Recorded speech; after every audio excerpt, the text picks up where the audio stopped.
उपमुख्यमंत्रीपदी आज सुनेत्रा पवार ज्या आहेत त्या शपथ घेणार आहेत. याच संदर्भात बोलण्यासाठी आपल्यासोबत मावळचे आमदार सुनील शेळके आहेत. अण्णा, सुनेत्रा वहिनी आज जे आहेत ते सायंकाळी शपथविधी घेणार आहे. इतकी घाई कशामुळे झाली नक्की?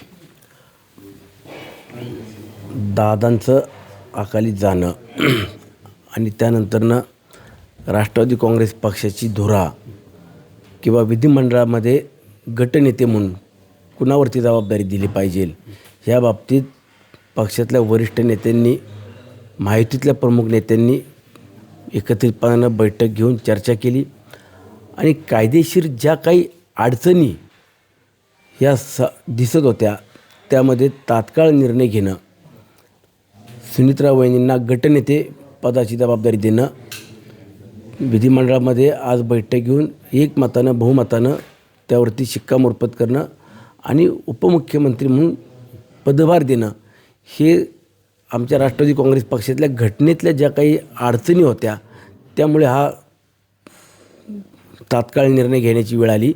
परंतु आज सुनेत्रा वहिनी सायंकाळी 5 वाजता उपमुख्यमंत्रीपदाची शपथ घेतल्यानंतर पुन्हा बारामतीला जातील आणि 12-15 दिवसानंतरनं सगळे विधी किंवा सगळं स्थिर सावर झाल्यावरती मग दोन्ही राष्ट्रवादी काँग्रेस पक्ष एकत्रितपणानं कसे येतील, दोन्ही राष्ट्रवादी काँग्रेस पक्षातल्या नेत्यांमध्ये कुणाला मंत्रिमंडळामध्ये समाविष्ट केलं जाईल, मग ते राज्यात किंवा केंद्रातसुद्धा, या सगळ्या चर्चा 12-15 दिवसानंतर करणं आणि त्यावरती निर्णय घेणं हा नंतरचा भाग आहे. परंतु आज काही टेक्निकली अडचणींमुळं या सगळ्या घडामोडी कराव्या लागत आहेत, काही निर्णय घ्यावे लागत आहेत. या तांत्रिक अडचणी पाहायला मिळतात. मात्र राष्ट्रीय अध्यक्ष जे आहेत आता कोण असणार आहे? कारण की अनेक नावं जे आहेत आता समोर येऊ लागलेली आहेत. यात अजित पवारांच्या घरातला असेल किंवा राष्ट्रवादीतला असेल. हा पक्ष आदरणीय अजितदादांनी उभा केलेला पक्ष आहे. पक्षाचे राष्ट्रीय अध्यक्ष आदरणीय अजितदादा होते आणि उद्याच्या काळात देखील राष्ट्रीय अध्यक्ष म्हणून पवार कुटुंबातलेच व्यक्ती असले पाहिजे. सुनेत्रा वहिनींच्या मागं आज आम्ही सर्वजण ठामपणे उभे आहोत. त्यामुळं कुठल्याही अफवा किंवा मीडियाच्या माध्यमातून कोण इच्छुक आहे, कुणाला संधी मिळावी, ह्या ज्या काही चर्चा होत आहेत त्या चर्चांना मला असं वाटतं की आपण दुजोरा न देता आज पहिली जी अडचण किंवा ज्या टेक्निकली बाबी आहेत त्या पूर्ण करणं हे आमच्या दृष्टीनं महत्त्वाचं आहे. जे राष्ट्रवादी काँग्रेस पक्ष घड्याळ चिन्हावरती निवडून आलेले आमदार आहेत त्यांचा गट पुन्हा स्थापन करावा लागतो आहे. त्याला गटनेता तयार करावा, गटनेता म्हणून मान्यता द्यावी लागते आणि त्यानंतरनं मग उपमुख्यमंत्री म्हणून फक्त सुनेत्रा वहिनी जाऊन शपथ घेतील आणि काही खात्यांची जबाबदारी मुख्यमंत्र्यांकडे सोपवली जाईल आणि 12-15 दिवसानंतर या सगळ्या बाबींवरती सविस्तरपणे चर्चा करून राष्ट्रीय अध्यक्ष म्हणून राष्ट्रवादी काँग्रेस पक्षाच्या सुनेत्रा वहिनी पवारच असतील. या बाबतीत कुणी शंका आणण्याचं कारण आहे आणि आम्ही देखील त्यामागे ठामपणे उभे राहू. नक्कीच आपण पाहिलं तर आता काही वेळापूर्वीच पवार साहेबांनी एक पत्रकार परिषद घेतली. त्यामध्ये 12 फेब्रुवारीला जे आहे ते दोन्ही राष्ट्रवादी एकत्र येणार होते. पण इतकी घाई केली कोणी? म्हणजे पक्ष एकत्र येण्याआधीच उपमुख्यमंत्रीपदाची शपथ जी आहे ती आता सुनेत्रा पवार घेत आहेत. नक्की घाई कशामुळे इतकी झाली? कुठल्या नेत्यांनी याला जास्त हे केलं? ह्याच्यातले 2 भाग वेगळे आहेत. पक्ष संघटना हा एक वेगळा भाग आला आणि विधिमंडळामधले कामकाज किंवा विधिमंडळातले जे राष्ट्रवादी काँग्रेस पक्षाच्या चिन्हावरती निवडून आलेले आमदार आहेत हा एक भाग दुसरा वेगळा आला.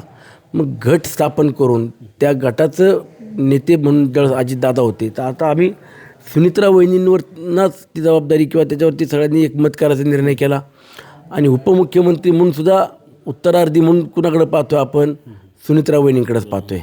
मग ह्या 2 बाबी आम्हाला ज्या टेक्निकली आमच्या घटनेतल्या ज्या अडचणीच्या होत्या त्या क्लिअर करण्याकरता 4थ्या दिवशी सुनेत्रा वहिनींना घराबाहेर पाडावं लागते. परंतु उद्याच्या काळामध्ये दोन्ही राष्ट्रवादी एकत्र येतील. दोन्ही राष्ट्रवादी एकत्र आल्यावरती पवारसाहेबांच्या राष्ट्रवादीतलं कुणाला मंत्रिमंडळामध्ये घ्यायचं, मग राज्यात असेल केंद्रात असेल, आणि हे दोन्ही पक्ष एकत्र आल्यावरती मजबूतीने उभे राहतील. कसं पुढं आपण महाराष्ट्रामध्ये या पक्षाचा विस्तार अधिक जोमानं वाढेल या सगळ्या चर्चा 12-15 दिवसानंतर होतील. आज ती वेळ नाही आहे. आज उपमुख्यमंत्रीपदाची शपथ घ्यायला आहेत सुनेत्रा पवार. मात्र ही गोष्ट जी आहे ती शरद पवारांना माहिती नाही आहे. मग अशी पत्रकार परिषदेत त्यांनी सांगितलं की ही घटना जी आहे किंवा ही मला कोणी सांगितलेलीच नाही, ही घरात कुठंतरी आलबेल दिसत नाही असं वाटतंय का? मुळामध्ये हा पक्षच दादांचा आहे. राष्ट्रवादी काँग्रेस पक्ष अजितदादांचा आहे आणि मीच तुम्हाला सांगितलं ना, संघटना हा भाग वेगळा आणि विधिमंडळातलं कामकाज हा भाग वेगळा आला.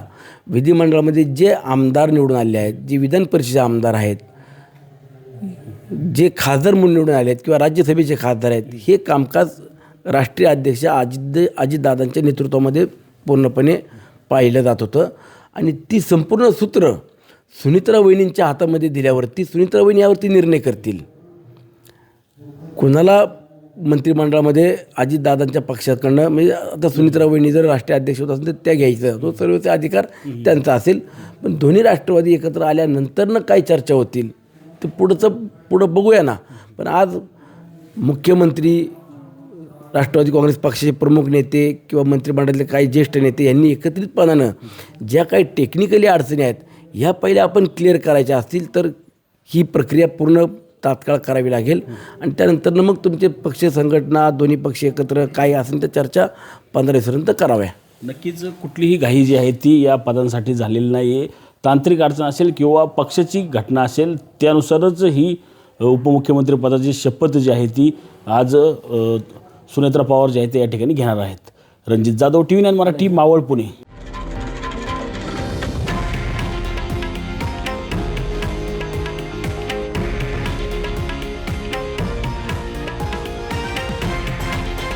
हे आहे देशातील नंबर 1 न्यूज नेटवर्क आणि आपण पाहत आहात TV9 मराठी, एकमेव.